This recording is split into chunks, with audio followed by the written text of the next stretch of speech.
Que savent vraiment les gens à propos de la Vierge Marie? J'espère que vous allez tous bien. J'aimerais que vous réfléchissiez à cette question pendant que vous regardez cette petite vidéo. Et après. Comme vous, j'ai récité mon chapelet des milliers et des milliers de fois. Ça m'apaise. Toujours. Je vous salue, Marie, pleine de grâce. Le Seigneur est avec vous. Vous êtes bénie entre toutes les femmes.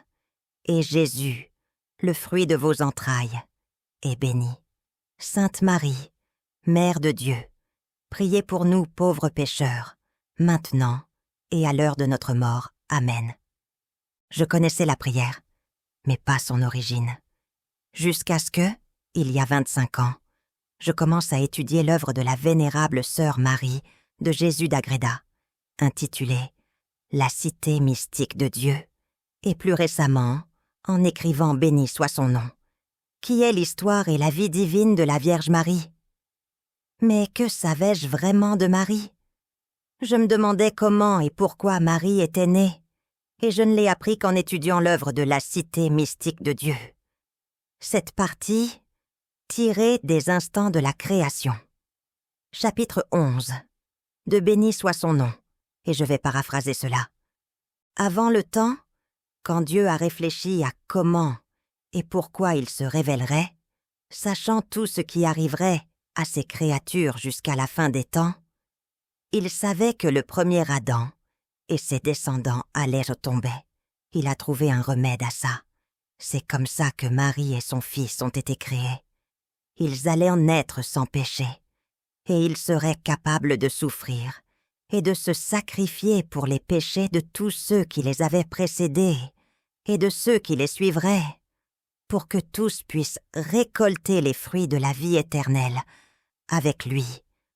L'Immaculée Conception, quand Gabriel rend visite à Anne et Joachim, les parents de Marie, il dit à Anne et Joachim, « Anne, bien que tu sois stérile, tu concevras miraculeusement un enfant, une fille, à qui nous donnerons le nom de Marie, et elle sera bénie parmi toutes les femmes.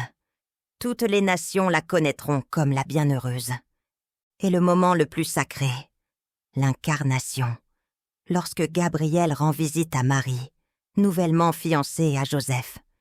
Il la salue avec ces mots, « Je te salue Marie, pleine de grâce, tu es bénie entre toutes les femmes. » Et plus tard, lorsque Marie rend visite à sa cousine Élisabeth, l'enfant dans son ventre, qui deviendra Jean-Baptiste, bondit de joie. Élisabeth dit à Marie, « Tu es bénie entre toutes les femmes, et le fruit de ton sein est béni. » Le Magnificat sera récité pendant des siècles, jusqu'en 1208, quand notre Sainte Mère apparaît à Dominique en France.